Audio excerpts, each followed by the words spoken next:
Mesdames, Messieurs, bonsoir. Bienvenue à cette grande édition d'information sur la télévision Labari. Le juge d'instruction a commencé à auditionner les acteurs de la société civile incarcérés dans les différentes prisons du Niger. Ainsi, après Nuhu Arzika hier, aujourd'hui, c'est Ali Idrissa et les autres de la prison civile de Filengue d'être entendus 3 heures de temps durant. Le camarade de lutte de ces acteurs de la société civile détenus fonde l'espoir sur leur libération. La réaction de Halidou Monkaila. Il faut quand même dire que nous nous réjouissons aujourd'hui que nos camarades ont commencé à être auditionnés. Hier, c'était le tour du camarade Nuhu Arzika avec les camarades détenus à la prison de Tilaberi. Aujourd'hui, vous l'avez vu, c'est le tour des camarades de Filengue avec à leur tête Ali Idrissa, coordinateur du ROTAB. Nous ne pouvons qu'une fois de plus féliciter les avocats qui, en tout cas, ont créé toutes les conditions pour que, en tout cas, ces auditions-là puissent commencer. Mais vous avez également remarqué que ce qui a été dit sur les réseaux par rapport à la santé de Ali Idrissa, sur son physique, on sent effectivement, on constate effectivement que sa santé est véritablement menacée. Mais dans tous les cas, je crois que le plan est le plus important que nous avons eu, c'est que les avocats sont en train de créer toutes les conditions pour défendre l'ensemble des camarades interpellés suite à ces événements-là, que ce soit du 25 ou les événements d'après, les camarades de Niamey comme ceux de Zender. Et nous pensons effectivement qu'avec ce début d'audition, que les prochains jours, les camarades puissent recouvrer leur liberté. Puisque nous l'avons compris, nous l'avons toujours dit. Et aujourd'hui, à travers les auditions, on se met, en tout cas, on comprend aisément qu'en réalité, il s'agit plus ou moins d'un dossier purement politique que véritablement un dossier d'audition. Mais nous pensons que la justice fera son travail et que les camarades recouvreront leur liberté le plus tôt que possible. Mais qu'ils comprennent aujourd'hui que cela ne peut pas impacter sur les acteurs de la société civile, notamment par rapport à la lutte que nous avons engagée, la lutte contre la loi des finances, la lutte contre la malgouvernance. Et Inch'Allah, nous allons continuer et nous allons poursuivre ce combat-là. La preuve, vous avez vu, les camarades ont le moral haut et les camarades aujourd'hui pensent que le mouvement ne doit pas s'arrêter, le mouvement doit continuer. Inch'Allah, le mouvement va continuer. Et puis ce communiqué de presse de la Commission nationale des droits humains, CNDH, relatif à la situation de l'état de santé de Ali Idrissa. Le communiqué avec Ismaël Moumouni. Suite aux informations relatives à la détérioration de l'état de santé de M. Ali Idrissa et pour couper court à toute spéculation à ce sujet, la Commission nationale des droits humains, CNDH, a le lundi 7 mai dépêché une mission sur Filengue. Ainsi, le ressort de l'entretien que les membres de la mission ont eu avec le médecin-chef du district sanitaire de Filengue, que le détenu Ali Idrissa est effectivement malade et qu'il devrait subir des examens médicaux, notamment l'examen de sang et la radiographie de l'orteil du pied gauche. Toutefois, les 10 examens n'ont pas pu être effectués à Filengue pour des raisons suivantes. Manque d'un manipulateur concernant l'appareil de radiographie, indisponibilité de l'appareil d'examen de sang pour raison de maintenance à Niamey. Aussi, eu égard à cette situation, le médecin-chef du district a-t-il émis l'avis selon lequel M. Ali Idrissa doit être évacué sur Niamey. À cet effet, un dossier a été ficelé concernant cette évacuation suite aux rencontres de la mission de la CNDH avec les différents responsables du département, dont le préfet, le président du tribunal et le régisseur de la maison d'arrêt. Il s'est avéré que le véhicule devant acheminer M. Ali Idrissa en espèce la Toyota pick-up de la maison d'arrêt a un problème de pneumatique. Néanmoins, à l'initiative du président du tribunal et du préfet, un véhicule a été réquisitionné, celui de la préfecture, et mis à la disposition du détenu Ali Idrissa qui s'est opposé à son évacuation. Il explique qu'au début, il était d'accord pour aller faire des examens à la demande du régisseur avec lequel il s'est entendu pour le vendredi 4 mai 2018. Mais le jeudi 3 mai 2018, il a été réveillé à 4 h du matin pour aller à Niamey faire les examens et passer la nuit à la prison civile de Niamey pour être ramené à Filengue le vendredi 4 mai. Il a marqué son refus lorsque le régisseur et le président du tribunal lui ont dit que le ministre de la Justice a pris toutes les dispositions pour son évacuation à Niamey dès le 3 mai. Il trouve suspect le changement de date. Il n'a pas confiance aux autorités et ne souhaite aucune faveur de leur part. Tant que c'était avec le technicien, il était prêt à quitter Filengue. C'est ce qu'il considère comme une immixtion du politique qui l'aurait amené à se rétracter. Il avait même proposé de faire le déplacement dans son véhicule personnel qui fait la navette entre Niamey et Filengue et de se prendre en charge pour les examens. La mission de la CNDH a tenté de le convaincre d'accepter la prise en charge de l'État qu'il ne doit pas confondre avec le gouvernement. Il s'agit d'un dispositif qu'on mettrait en place pour n'importe quel détenu. Il a maintenu sa décision de refuser, tant que ce sont les autorités politiques qui devraient organiser son voyage. Il ne considère pas cela comme une évacuation car il s'agit de se déplacer pour des examens qui pourraient se faire en une journée. Que l'intéressé éprouve la crainte pour sa sécurité et pour sa vie, c'est légitime. Mais pour notre part, nous estimons que l'implication du président du tribunal de Filengue, de la CNDH, à travers ses commissaires, tous assermentés, sont autant de garanties pour le détenu Ali Idrissa pour qu'il accepte de se faire évacuer par les moyens de l'État. La CNDH ne peut se substituer aux services compétents de l'État dans la présente occurrence, à savoir le ministre de la Justice pour l'évacuation de M. Ali Idrissa. D'ailleurs, dès le retour de la mission, la CNDH a saisi le ministre de la Justice pour voir dans quelle mesure les insuffisances constatées à l'hôpital du district de Filengue pourraient être corrigées.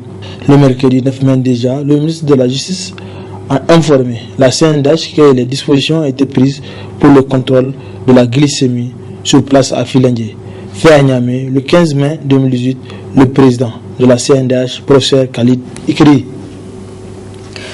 Un nouveau front politique vient d'être créé, c'est le Front démocratique et républicain FDR. C'est un regroupement de plusieurs fronts. Le compte-rendu de Hassan Saleh Mustafa et Abdel Nasser Seydou.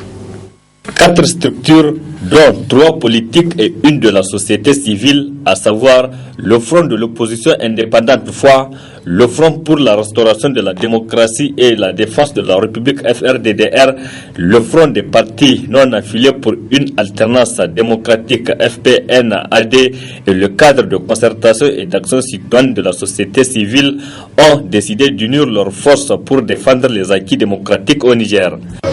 Considérant que de manière systématique et délibérée, le pouvoir en place s'applique au démantèlement des institutions de la République et à la mise en cause des acquis démocratiques, économiques et sociaux de notre pays, en s'attaquant aux partis politiques, aux organisations de la société civile, aux syndicats et aux citoyens, instrumentalisant et harcelant les médias publics et privés, considérant les violations répétées de la Constitution, des lois et règlements de la République par le pouvoir en place, notamment la mise en cause des droits fondamentaux des citoyens tels que consacrés par la loi fondamentale et les instruments juridiques internationaux. Considérant la mise en œuvre des politiques sociales régressives comme l'atteste la loi de finances 2018 et la crise scolaire et universitaire actuelle. Soucieux de préserver l'état de droit et les valeurs de la République en péril, résolument engagé à mettre un terme définitif aux dérives dictatoriales du pouvoir. Fermement engagé à préserver la dignité, l'unité, la paix et la prospérité du peuple nigérien. Déterminé à sauvegarder les acquis démocratiques, la souveraineté nationale, à protéger et revaloriser nos ressources naturelles. Convaincu seul une lutte implacable impliquant l'ensemble des citoyens de la nation assurera le salut de la République. Décidons de créer le cadre commun de lutte dénommé Front démocratique et républicain FDR. À travers ce nouveau cadre qu'est le Front démocratique et républicain, plusieurs objectifs sont visés. Le retour à la légalité et à la normalité constitutionnelle, le respect de l'état de droit et des valeurs démocratiques, la restauration de la forme républicaine de l'État et des valeurs de la République, la sauvegarde de l'intégrité du territoire national et de la préservation de la souveraineté nationale, le respect des principes et des règles de la bonne gouvernance dans tous les domaines de la vie politique, économique, sociale et culturelle, notamment la protection des droits et libertés fondamentales, la sauvegarde de la souveraineté populaire, en particulier l'organisation d'élections régulières, justes, transparentes, conformes aux standards internationaux, le respect des règles et principes prescrits dans le protocole additionnel sur la démocratie et la bonne gouvernance de la CEDEAO, la promotion de la solidarité nationale et de la stabilité sociopolitique, l'amélioration du cadre de vie par la sauvegarde de l'environnement. Le FDR est disposé à coopérer avec toute organisation nationale ou internationale poursuivant les mêmes objectifs. Ainsi, les représentants des différents fronts ont apposé leur signature sur la déclaration pour prendre l'engagement devant les témoins, un engagement de travailler sans relâche pour atteindre les objectifs. Une présence remarquée à la maison des jeunes Djadou Sekou pour la création de ce nouveau front, c'est celle du militant du MPN Kishinkasa, avec à leur tête leur président Ibrahim Yakoubou qui nous livre les raisons de leur présence. Nous sommes venus dire et montrer que désormais nous serons de toutes les luttes démocratiques et républicaines dans ce pays. Nous avons choisi d'être dans cette position-là parce que nous considérons qu'aujourd'hui, c'est battre pour la démocratie, c'est battre pour restaurer les valeurs démocratiques, préserver les libertés individuelles et collectives. Ce n'est pas un choix, ce n'est pas une fantaisie, c'est une nécessité. Je dois dire même que c'est une impérieuse nécessité. Il y a donc pour nous la nécessité d'être présent et de le réaffirmer publiquement. Les parlementaires ont approuvé ce matin le projet de loi portant statut des notaires pourtant rejeté par les associations islamiques du Niger. 102 voix pour, 18 abstentions et 4 contre. C'est le résultat de vote. Le compte-rendu de Ismaël Moumouni et Aboubakar Souley. Procéder à l'examen et à l'adoption du projet de loi portant statut de notaire, tant boudé par les associations islamiques, c'est à cette pratique que se sont attelés les parlementaires à travers ce vote qui réjouit à plus d'un titre le ministre de la Justice qui, au lieu de s'exprimer en homme d'État, a procédé s'attaquer à tous ceux qui se sont opposés à cette loi. Et puis, malgré c'est vrai que le démenti des associations islamiques n'a pas été suffisant parce qu'il y a effectivement, même parmi les associations, il y a des radicaux. Évidemment, ce communiqué n'était qu'un compromis pour avoir quelque chose. C'est que malgré cela, je veux dire que le problème n'est pas fini, que nous sommes en train de légiférer dans le domaine de l'islam. Moi, c'est Allah Yaz. Quand les associations ont fait leur déclaration, ils ont très bien dormi. Parce que pendant 7 ans, que le président, l'honorable Abdoumani l'a dit, je me suis présenté devant vous au moins 31 fois. Au moins. Et aujourd'hui, ça doit être la 31e fois et porteur de lois très importantes pour notre pays. Il y a des gens qui sont malheureux que les associations aient pu dire que finalement ils ont compris. Ils ont été trompés et qu'on a voulu les manipuler. L'opposition et ces journaux sont malheureux, ils le disent dans leurs écrits. Ils sont malheureux. Pourquoi? Parce qu'ils ne veulent pas que Niger y ait la cohésion sociale, ils ne veulent pas qu'il y ait la paix, ils rêvent d'un grand soir dans ce pays. Mais quand ce pays va brûler, peut-être vous brûlerez le pays. Cette loi a fait l'objet de discordes à l'hémicycle, raison pour laquelle les députés de l'opposition ont préféré s'abstenir. Les différentes rencontres qui ont eu lieu avec certains groupes, notamment les oulémas et les représentants de la Chambre des affaires, n'ont pas été, comme on dit, transmis fidèlement dans le rapport. Et on a posé des questions par rapport à ça, pourquoi ça a été passé sous silence. Les réponses ne nous ont pas été données, donc nous avons compris qu'il y a quelque chose qui se trame. On veut un peu cacher la vraie face de ce projet de loi-là pour nous faire avaliser ce qui ne l'est pas. Donc c'est pourquoi nous avons demandé à l'ensemble des députés membres de notre groupe de s'abstenir à voter ce projet de loi. Ce n'est pas une divergence, plutôt il y a certains qui sont allés au-delà de notre consigne pour manifester leur opposition catégorique à ce projet de loi. Nous avons été un peu souples, mais eux, ils ont jugé utile d'aller vraiment à la position catégorique. Et c'est ça, comme on dit, la démocratie. À travers ce vote de 102 voix pour, 4 contre et 18 abstentions, la loi portant statut de notaire vient ainsi d'être approuvée par les parlementaires. Délibéré ce matin au Conseil d'État dans l'affaire des étudiants exclus plusieurs mois après ces 5 étudiants ne sont toujours pas fixés. Le reportage est de Abdoulaye Razak Léo et Abdou Nasser Seydou. La requête adressée par les étudiants de l'université Abdou Moumouni au Conseil d'État est jugée non recevable dans l'affaire qui les oppose à leurs enseignants depuis des mois et n'est pas prête de finir. Nous sommes là ce matin pour écouter le verdict qui a été rendu par le juge suite à notre requête introduite au niveau du Conseil d'État au fin de référer suspension par rapport à l'exclusion de 5 étudiants responsables syndicaux que nous sommes.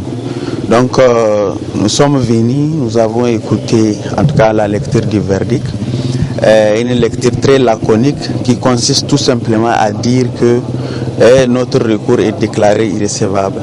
Et donc nous ne connaissons pas pour l'instant les motifs. On nous a juste annoncé que le recours est irrecevable sans pour autant qu'on nous dise, en tout cas pour l'heure, les motivations qui ont amené en tout cas le Conseil d'État à dire que notre recours est irrecevable. Je crois que nous allons échanger avec notre avocat et je précise que ce n'est qu'une procédure parce que le recours de référé suspension permet, en fait c'est une mesure d'urgence qui permet, en tout cas si la décision était rendue en notre faveur, de pouvoir faire en sorte que une décision de justice sorte urgemment pour pouvoir suspendre la décision du rectorat, la décision du conseil de l'université. Je crois que cette fois-ci, on a également d'autres cartes à jouer. Notamment, je précise que l'affaire sera examinée au fond, peut-être dans les jours qui vont suivre. Et donc, nous allons nous prendre avec notre avocat et voir les mesures qu'il faut prendre pour pouvoir poursuivre. Parce que nous ne sommes pas prêts à reculer par rapport à cette question. Le monde entier le sait, tous les étudiants le savent. Et eux-mêmes, les rectorats, ils le savent. Que la décision qui a été prise contre nous, c'est une décision arbitraire, c'est une décision illégale, c'est une décision illégitime, c'est une décision qui va à l'encontre des textes. C'est pourquoi nous sommes plus que déterminés à continuer la bataille judiciaire par rapport à cette question jusqu'à ce que nous soyons mis dans nos droits. Pour nous, ce qui vient d'être dit comme décision, pour nous, ce n'est nullement pas une défaite.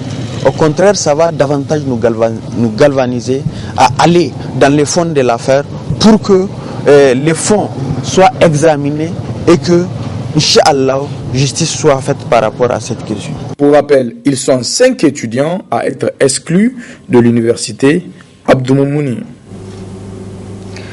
L'Union des stagiaires et étudiants nigériens au Burkina Faso a rendu publique une déclaration le 9 mai dernier.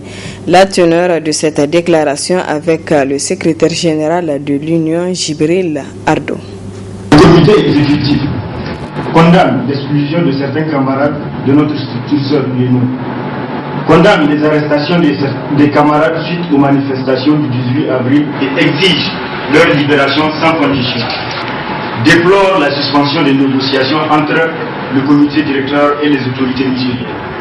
Exhorte les camarades à plus d'union et de vigilance pendant cette période de crise. Déplore la suite donnée à ces différentes requêtes adressées aux responsables en charge de la bourse. Condamne en concertation avec les sections de l'extérieur le retard intolérable qu'accuse le paiement de la bourse, ce qui ne manque pas d'impacter sur les conditions de vie et par ricochet d'études des étudiants. La bourse, aussi dérisoire que soit-elle, étant le seul moyen de subsistance de l'étudiant à l'extérieur. En outre, le comité exécutif, fort du soutien des sections de l'extérieur, a usé de toutes les voies diplomatiques possibles afin de conjurer le problème, amenant des discussions avec les responsables en charge de l'enseignement supérieur par le biais des autorités consulaires du Niger au Burkina Faso pour soulever le retard et formuler le besoin urgent de procéder à l'envoi des bourses de l'année 2017-2018 et le remboursement des frais de scolarité de l'année 2016-2017. Malheureusement, cette requête est restée lettre morte jusqu'à la date d'aujourd'hui. Par conséquent, nous, comité exécutif de l'UCNBF, mettons un point d'honneur à rappeler aux autorités en charge de la gestion de cette bourse quels seront les seuls responsables des conséquences qui adviendront dans le cas où nous n'aurons pas gain de cause dans les plus brefs délais par rapport au paiement de la bourse et le remboursement.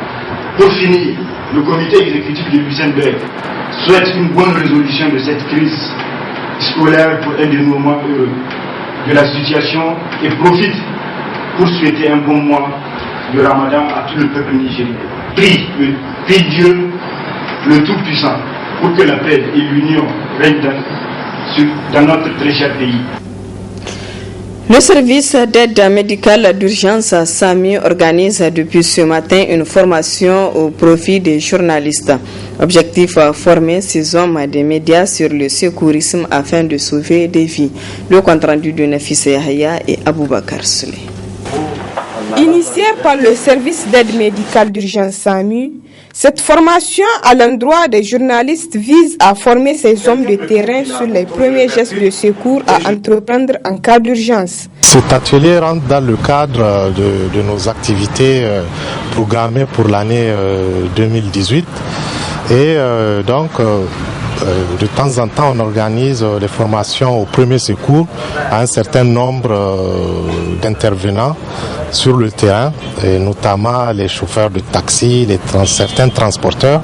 Et là, on a jugé utile de convier les reporters parce que c'est un groupe très important et qui, au quotidien, peut être confronté pendant la couverture ou bien même dans le privé à certaines situations où ils peuvent apporter leur aide en termes de premier secours.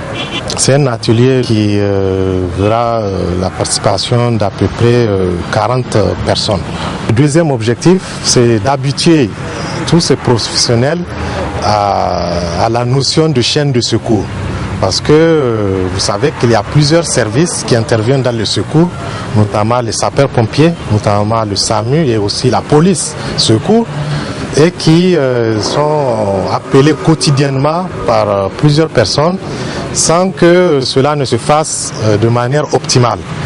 Et nous pensons qu'avec cette formation, les médias, les personnels des médias qu'on aura formés peuvent être un très bon relais pour vulgariser la notion de premier secours. Pour un des bénéficiaires, cette formation est d'une importance capitale. On a appris beaucoup de choses à travers cette formation, parce que c'est une très bonne initiative que SAMU a organisée au niveau des reporters. Quand je dis reporters, je parle des journalistes et des caméramans aussi, parce que nous sommes les hommes de terrain, on voit beaucoup de cas et on ne peut pas les sauver parfois. Comment faire pour sauver une vie quand il est en danger?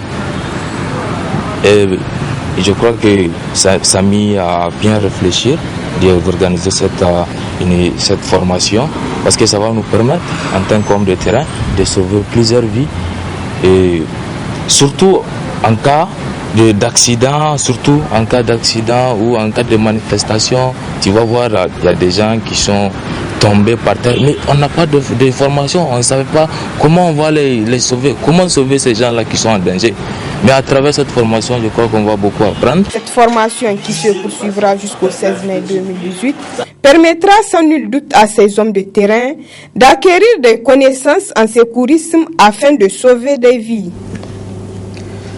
La Commission nationale des droits humains CNDH a reçu le certificat d'accréditation au statut A. Le bureau de cette institution a officiellement remis au Premier ministre la copie de ce certificat lundi soir. Le compte rendu de Hassan Saleh Mustafa et Sadou Doumi. Cette copie du certificat d'accréditation de la Commission nationale des droits humains, CNDH au statut A, remise au Premier ministre chef du gouvernement, est le fruit des multiples efforts déployés par cette structure au cours de son mandat, notamment des efforts dans la promotion et la protection des droits humains au Niger. Ce statut A est le fruit des efforts conjugués de plusieurs acteurs et dont le gouvernement était au cœur à travers notamment son appui budgétaire annuel. En plus de cet appui budgétaire, plusieurs membres ont accompagné ou facilité les actions de promotion et de protection de la CNDH en faisant preuve d'une grande disponibilité. S'agissant de la deuxième question relative au symbole du statut A, il faut noter qu'il s'agit d'un exercice qui consiste à examiner une INDH par ses pairs conformément à l'application des principes de Paris, comportant un certain nombre de critères tels que le fondement juridique et légal de l'INDH, sa composition pluraliste, son degré d'indépendance vis-à-vis des pouvoirs publics, son mandat aussi étendu que possible, son niveau d'autonomie budgétaire. Si l'obtention du statut A pour une INDH constitue une fierté non seulement pour elle-même, mais aussi et surtout pour le pays, il n'en demeure pas moins qu'il reste des défis à relever, notamment en ce qui concerne les recommandations faites à la CNDH et au gouvernement du Niger par l'Alliance mondiale des INDH, GANRI, qui est une instance du Haut Commissariat des Nations Unies pour les droits de l'homme. Dans son interaction avec le gouvernement, la CNDH a entre autres missions d'effectuer des visites régulières, notifiées ou inopinées, dans les lieux de détention et formuler des recommandations à l'endroit des autorités compétentes, de porter à la connaissance du gouvernement tous les cas de violation des droits humains, de participer à l'élaboration et à la mise en œuvre des programmes d'éducation aux droits humains. Ce certificat d'accréditation vient ainsi réconforter la CNDH à faire davantage dans le cadre de la promotion des droits humains au Niger. Depuis ce matin à l'SKE des examens pour l'obtention du diplôme de comptabilité. Plusieurs candidats sont venus des pays de la sous-région pour ces examens. Le compte-rendu de Abdou Nasser Seydou et Sadou Doumi.